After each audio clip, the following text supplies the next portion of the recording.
Good morning. We are extremely pleased that you are here. It is good to come together for the purpose of co-creating. Do you agree? Yes. You've come with an active desire, something going on with you.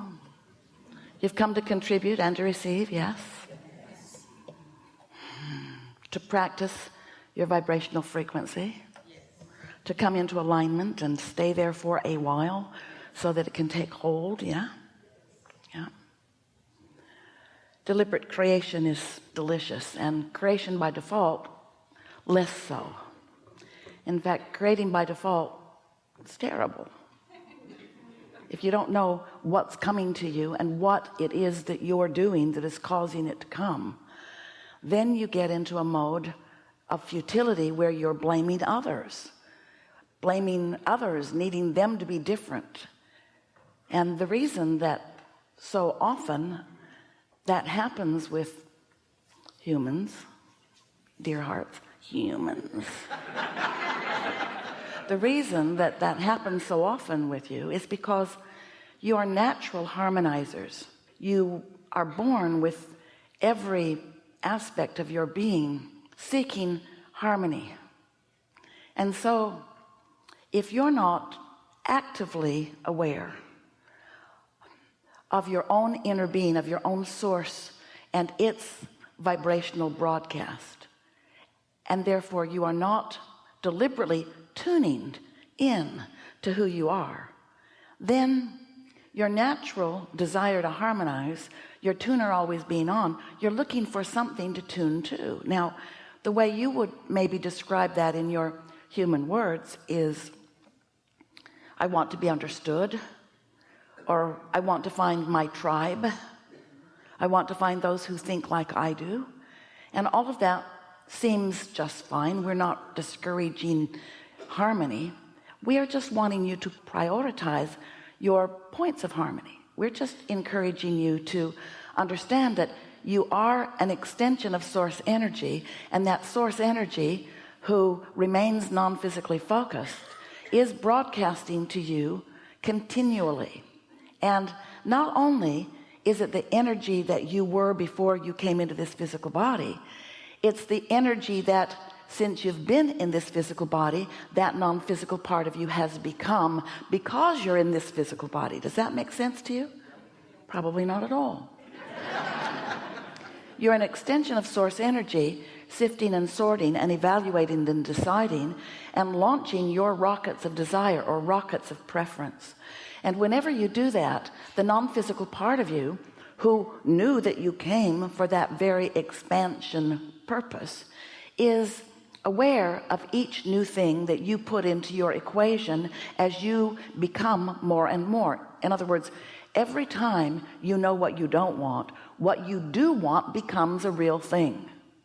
When a circumstance occurs and you respond to it or react to it, which seems like a normal thing to do, your reaction of what is unwanted causes an equivalent vibrational launching of a point of attraction of what you do want. You cannot be in a moment where unwanted does not produce wanted. But what happens is, because you're usually wrapped up in the unwanted part of this equation, then the wanted goes unnoticed by you, not sought after by you. In fact, mostly you're defensive about what it is you don't want, not realizing that you are calibrating to the problem. You're calibrating to what you don't want. Now, the thing that may seem unfair to you about this, it isn't, but it may, until you get the whole picture understood and are actively calibrating deliberately. It may seem like when something happens that it's normal to have a knee-jerk response to it, and it is. But it's not normal to make a lifestyle out of that knee-jerk response.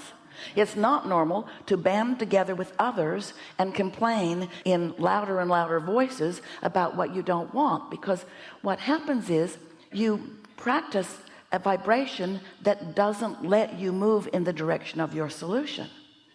And so this is what's weird and tricky and wonderful about all of this, is that the more you complain, the more you ask for more, the more your inner being becomes the solution. The more you focus on the problem, the more your inner being becomes the solution. So the potential of you tearing yourself apart with your unwillingness or unknowingness to turn in the direction of the solution sooner is what keeps you on edge. And you know, it's not big things that keep you from calibrating to who you really are. It's those petty little inconsequential things that should not be ruffling your feathers, but do ruffle your feathers because your feathers are ruffable. Your chain is yankable, your goat is gettable, your buttons are pushable. Esther said the other day to our friend, I keep leaving my goat out where others can get it. I wouldn't leave my goat right out there, nobody would get it. And there's something to that. In other words, if you practice, if it is so important to you that you harmonize with this one and this one and this one and this one and this one, first of all, it's not easy. If there's only one of them, you can pull it off. If you just got one person that you are harmonizing with, you can pull it off for a while till you want to kill them. But if there are two of them or three of them or four of them, if there are more people that you are practiced at harmonizing with, and if they should, this hardly ever happens. It always happens. They want different things from you. Now you're in deep doo-doo, because now you have to keep them apart. Never let two people who want different things from you in the same room at the same time, because you get outed right away. They're watching to see if you're harmonizing with that one, and if you do, you're in trouble. You know we're right.